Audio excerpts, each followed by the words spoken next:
Odell Beckham Jr., Aaron Rodgers, Geno Atkins, and more all got contract extensions. So what does that mean for their teams as well as other teams around the league? Joining us now on the Boardwalk Honda Hotline, the author of the book, Crunching Numbers, an Inside Look at the Salary Cap and Negotiating Player Contracts. He is the founder of OverTheCap.com.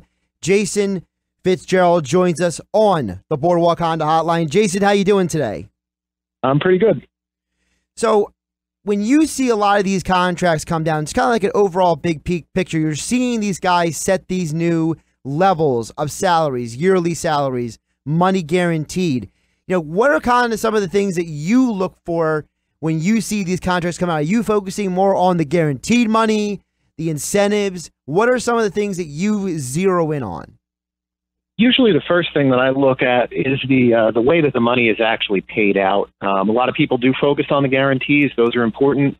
But the thing that I like to look at with the deals is just how much money is going to go year by year, because really that's the best way to benchmark some of these contracts. And, you know, in the case of like Beckham that you mentioned, his cash flows aren't necessarily that strong considering the size of the deal. Aaron Rodgers, on the other hand, he's basically going to blow past every other player in the league with the way that they've done his payouts. Let's focus on Rodgers first. This is a guy who we knew the money was coming his way, but 103 guaranteed, and he looks like he's going to be getting $80 million of that money before St. Patrick's Day next year. So how does that trickle down for the rest of the league? Because he's the peak quarterback, right? He's the guy that we all can agree is the peak level of this league money-wise. So how does that trickle down to the rest of the league when guys like a Carson Wentz, a Marcus Mariota, when those guys' contracts come up? How do you think they're going to slot in now that Rodgers gets that huge number? Well, I think for those players, more so Wentz, I think, than Mariota. But I think with those players, the comparison that they're going to look to make is how much younger they are than Rodgers. The last time Rodgers signed a big contract, it kind of capped off the quarterback market for, you know, probably a good 3 years or so before Andrew Luck came in and kind of started to move it up. And it's really exploded since that time, you know, going from $22 million all the way up now to $33.5. So I think you're going to see those quarterbacks argue that they're younger. That was exactly the kind of thing that worked for Eli Manning when he got more money than his brother years ago. You know, and Aaron Rodgers is basically this generation's Peyton Manning when it comes to, you know, being the contract guy. So I think you look at that, you look at those numbers, and you say, our guy's younger. He's going to be as good as Aaron Rodgers down the line. So we need to pay him accordingly and just kind of push forward on some of those figures. I don't know if teams will be as upfront with the cash as they are with Rodgers right now, but you'll probably see totals that would go past Aaron Rodgers, I would think, within the next year or two. Probably starting with Russell Wilson, but if not him, I would think Wentz would be the player to push past that. You know, the Packers are a very interesting organization, Jason. They don't have a billionaire owner like the Eagles with a Jeffrey Lurie, or, you know, you have the Rams or the Patriots or Jerry Jones and the Cowboys. This is a community ownership. This is a bunch of shareholders. So, you know, what does it say about an organization like the Packers that they're doing so well financially without having a billionaire owner that they can front this kind of money to their top player in Aaron Rodgers? I think it just says a lot about how much the league brings in. You know, Green Bay has always been very generous with their players. They don't go into free agency for the most part, so that's why they're able to kind of pay a lot for a lot of their homegrown guys and try and keep them there. But I think it really just shows you how much of a machine the NFL is in terms of generating revenues that they can keep up with all these other teams, you know, when it comes to spending. And they're usually near the top of the league when it comes to actual spending year by year. Hey, Jason, this is Ryan. What are your thoughts on the Odell Beckham Jr. deal? I mean, it's a good contract. I was a little underwhelmed by it. I thought Beckham had a good opportunity to really push the market. You know, he's such an electric player. The last players to really be like that would be someone like a Calvin Johnson, Randy Moss. I know he doesn't have the same size as those guys, but just in terms of the perception, I think, of the value that he brings to that team, I thought he had an opportunity to be the first $20 million non-quarterback, and he didn't get there. cash flows on the deal are a little underwhelming. They're kind of in line with the other two top players, which right now are Brandon Cooks and Antonio Brown. So he's got to make it to that third year before it really does kind of take that turn to be a more expensive contract. Like the Rodgers deal, I don't think that one is going to stand for very long as the top contract in the NFL. I think there'll be a couple players that are able to nudge past that, even if they're considered lesser talents. I think that's just where the wide receiver position's going. There's another receiver out there that's looking for a contract, looking for a team. I want your thoughts on one, Dez Bryant. When do you think he'll get picked up, and what type of contract will he be receiving?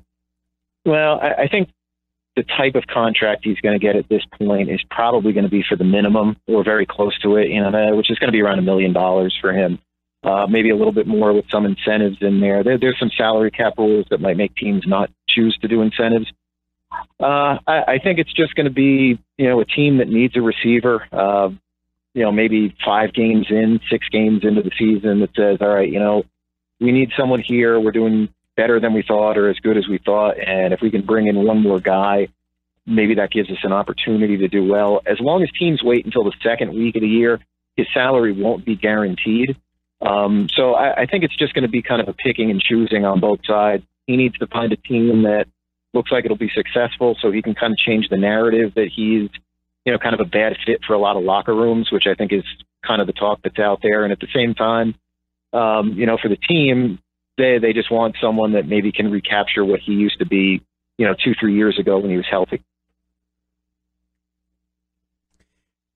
Jason from Over the Cap joining us on the Boardwalk on the hotline on 97.3 ESPN. You can follow him on Twitter at Jason_OTC. He also wrote the book Crunching Numbers. You can get it over at Amazon.com. Jason, we saw Geno Atkins get a very, very nice contract this week, and we saw a couple of years ago here in our backyard Fletcher Cox get his own deal. We see Aaron Donald right now. The Rams say they're in the same area code. They're in the same zip code. So when Aaron Donald does get paid, how much do you think the Rams are willing to pay him versus how much he was hoping to get paid? My guess is he was hoping to get close to $25 million, $25 million a year. I think the Rams will probably come up to around 22. Rams are generally a little bit more generous with their contracts. They'll probably throw some incentives in there if there's maybe a divide that they can bridge those two numbers. They'll be hard to attain incentives. They're not going to be very easy, but they might do something like that. But my guess is he's going to come in around 22, but he was probably hoping to get 24, $25 million a year. There's this huge gap right now between quarterbacks and non-quarterbacks in terms of not just guaranteed money, but overall money and incentives, percentage they make up of the cap. You look at guys like Aaron Donald, Fletcher Cox, Geno Atkins, Odell Beckham Jr., Antonio Brown. These are in and of themselves are major impact players. How much do you think could we see a narrowing of the gap in the next few years between the quarterback money and the non-quarterback money? I don't think we'll see it. We see right now that the non-quarterbacks are still struggling to get above $20 million a year. Most of your decent starting quarterbacks are well above that. We've already got Matt Ryan at $30 million. We've got Aaron Rodgers now at $33.5, and I think you're going to see a lot of other quarterbacks hit that $30 million number. And even as they hit that $30 million probably pretty easily, I still think those other players are going to struggle to get into the low 20s. So until more teams kind of see maybe what the Eagles did last year, if you get a couple teams that have that kind of success with a quarterback who is, not that highly drafted, high-priced guy, I think teams are just going to continue to overspend on the quarterback position. It's been that way pretty much since Joe Flacco won the Super Bowl. That was probably when things really took a turn to where every quarterback that was a starter got pretty significant money, and that's just where it's been. It looks like it'll continue on that path. Do you think that we'll ever get to a point where maybe a team looks around and tries to build and not give a big-time quarterback money? The reason I ask that is because there's a lot of guys who are in this league who still haven't won a championship, who are pretty good players, Phillip Rivers being one of them. Years ago, it was Dan Marino. Not every great quarterback in the league actually ever wins a championship. So do you think we'll ever get to a point where a team may come along and be like, you know what, we're going to build the entire roster outside of the quarterback, and we'll just find a guy to slot in there? I think you may see that. I think you're kind of seeing that in Jacksonville right now. And I know they have some money invested in Blake Bortles, but I think that's kind of the model that they're doing. I think the Jets were there a couple of years ago, too, even though that was Mark Sanchez, who, again, was a highly drafted guy. That was the concept of building a defense and, building around what were limited quarterbacks. San Francisco, when they had Alex Smith and even to a lesser extent Colin Kaepernick, a lot of the investment was kind of on the other side of the ball. It was into a running game more so than a passing attack. So I do think there will be a couple teams that'll do that. But until you get those teams to have success year after year, I don't think other teams will really copy that. The NFL is a copycat league, and right now they just look at those couple of big-name quarterbacks as being the guys who consistently are deep in the playoffs, consistently winning championships. And I think the fear of the unknown of going back in the draft or going for one of those second-tier free agents that's out there, I think that's just too hard for a general manager to swallow right now and take that risk. Speaking of general managers, what is your perspective on Eagles executive Howie Roseman? This is a guy who a lot of people consider to be a numbers wizard, that is great with the numbers. Since he came back into power in the Eagles organization, he's done a lot of maneuvering with the numbers and contracts and extensions, and it led to the Eagles winning a Super Bowl. So what is your perspective on the job Howie Roseman has done and him overall as an executive? I think they've done a terrific job in Philadelphia. I think they're much better than the other teams at kind of analyzing risk and kind of building that into the contracts that they do and the decisions that they make. They are the first movers on a lot of these deals. You'll see them come in with a couple players where they won't necessarily be a head scratcher, but maybe to someone like me, you'll say, wow, that's pretty high for somebody. But they're looking to get in kind of at the first level of that. This way, 1 year down the line, 2 years down the line, those players kind of look like bargains. And that's what happened when they signed some offensive linemen in the past. Even Jeffrey, a wide receiver last year. Those were somewhat big contracts, and they very quickly the league blew past them. And I think that's very smart what they do. I think they're very good at that, and I think that's really helped them build a roster that, for the most part, looks like it should be help with sustained success for I think the next 3-4 years. One of the decisions they have to make coming up soon is going to be with the franchise quarterback Carson Wentz, coming off of his second injury since being drafted by the Eagles back in 2016. We know that a guy like Andrew Luck is coming off of a major injury. Aaron Rodgers had his own set of injuries throughout his career. So from your perspective, how do the Eagles balance between having a guy who's had injuries versus knowing that he is de facto the franchise quarterback and we have to lock him up? Yeah, I don't think the injuries are really going to come too much into play, assuming, of course, that Wentz is healthy and he doesn't get hurt again. If you get hurt again, you tear your ACL the second time, that's when the red flags do start to go up.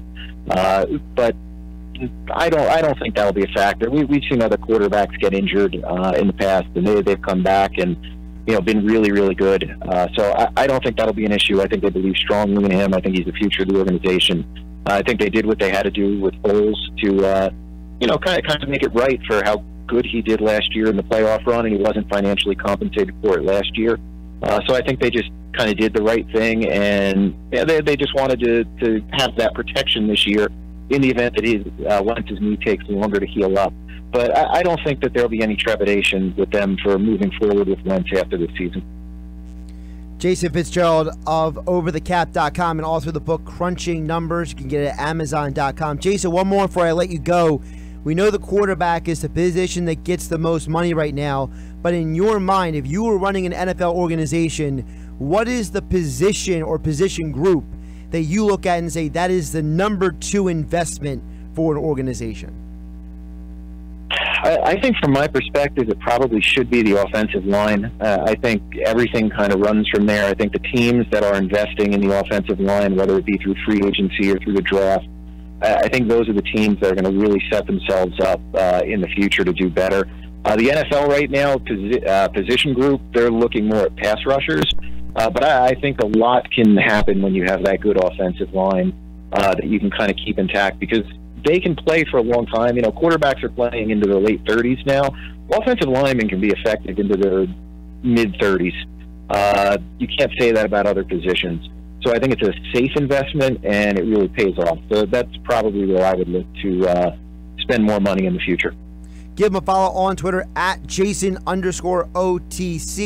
He's the founder of overthecap.com and author of the book Crunching Numbers, an inside look at their salary cap and negotiating player contracts. Jason, appreciate your insights here on a Thursday, and hope you have a great Labor Day weekend. Thanks a lot, guys. Talk to you soon.